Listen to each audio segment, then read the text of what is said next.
ఈరోజు బేబీకార్న్తో మసాలా కర్రీ ఎలా ప్రిపేర్ చేసుకోవాలో చూద్దాం. ఇది రైస్లోకి, రోటీస్, చపాతీస్లోకి కూడా బాగుంటుందండి టేస్ట్. సో దానికోసం ముందుగా బేబీకార్న్ని ఇలా ముక్కల్లాగా కట్ చేసుకోండి. ఇప్పుడు స్టవ్ పైన కొంచెం వాటర్ పెట్టుకుని అందులో ఈ ముక్కలు యాడ్ చేసేసుకుని మంచి వాసన వచ్చే వరకు కుక్ చేసుకోవాలండి. కొద్దిగా సాల్ట్ యాడ్ చేసుకుని, వాసన అంటే ఇప్పుడు మనకి స్వీట్ కార్న్ ఉడికించినప్పుడు మంచి వాసన వస్తుంది కదా, అవి ఉడికిన తర్వాత సో ఆ స్మెల్ వస్తుంది అనమాట. ఒక 10 నిమిషాలకి లో ఫ్లేమ్లో పెట్టి కుక్ చేసుకుంటే అప్పుడు స్టవ్ ఆఫ్ చేసుకుని ఇట్లా ఒక స్ట్రైనర్లోకి యాడ్ చేసుకుని వాటర్ అంతా కూడా వెళ్ళిపోతాయి కదా, ఇలా పక్కన పెట్టేసుకోండి. ఇప్పుడు ప్రాసెస్ చూద్దాము. ముందుగా ఒక ప్యాన్లోకి ఒక 2 స్పూన్లు ఆయిల్ యాడ్ చేసుకుని జీలకర్ర యాడ్ చేయండి. అది ఫ్రై అయిన తర్వాత ఉల్లిపాయ, పచ్చిమిరపకాయ, కరివేపాకు అన్నీ కూడా యాడ్ చేసుకుని ఫ్రై చేసుకోవాలి.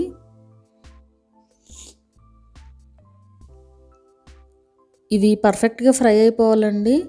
మోస్ట్లీ ఒక 70 to 80% వరకు ఫ్రై చేసుకోండి ఆనియన్ని. ఇలా ఫ్రై అయిన తర్వాత కొద్దిగా అల్లం వెల్లుల్లి పేస్ట్ యాడ్ చేసి పచ్చివాసన పోయే వరకు ఫ్రై చేసుకోవాలి.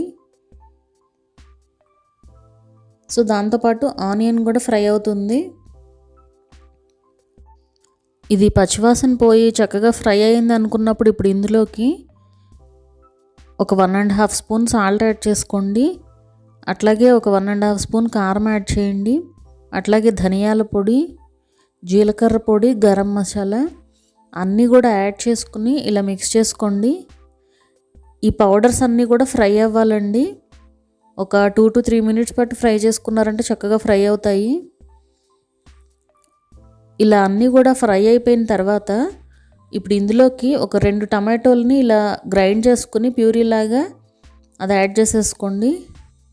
ఇది ముక్కలుగా అయినా కూడా యాడ్ చేసుకోవచ్చండి టమాటోల్ని, బట్ ఇలా అయితే మనకి కొంచెం గ్రేవీగా కూడా ఉంటుందని చెప్పి ఇలా అయితే యాడ్ చేస్తున్నాను. ఇప్పుడు మూత పెట్టేసి కుక్ చేసుకోవాలి. ఇట్లా ఆయిల్ పైకి తేలే వరకు మన టమాటో కూడా పర్ఫెక్ట్గా కుక్ అవుతుంది. అండ్ అట్లాగే ఒకేసారి పెట్టి ఉంచేసేయకుండా మధ్య మధ్యలో కూడా తీసి కలుపుతూ ఉండాలి. ఇప్పుడు ఇందులోకి బేబీ కార్న్ కూడా యాడ్ చేసేసుకోండి, ఉడికించిన కార్న్ని. ఒకసారి ఇలా మిక్స్ చేసుకుని ఇప్పుడు ఇందులోకి ఒక 1/2 కప్ వాటర్ యాడ్ చేసుకోవాలి.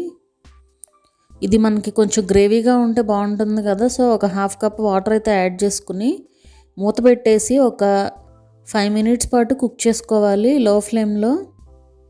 ఇలా ఆయిల్ పైకి తేలే వరకు ఫ్రై చేసుకోండి. అలాగే కొద్దిగా పసుపు కూడా యాడ్ చేసుకోండి. సో ఇలా మిక్స్ చేసుకుని మూత పెట్టి ఒక 2 నిమిషాలు కుక్ చేసుకోండి. ఇప్పుడు ఫైనల్గా కొద్దిగా కొత్తిమీరతో గార్నిష్ చేసుకున్నామంటే మన బేబీకార్న్ మసాలా కర్రీ రెడీ అయిపోతుందండి. ఇది రైస్లోకే కాదు, రోటీస్, చపాతీస్లో కూడా టేస్ట్ చాలా బాగుంటుందండి.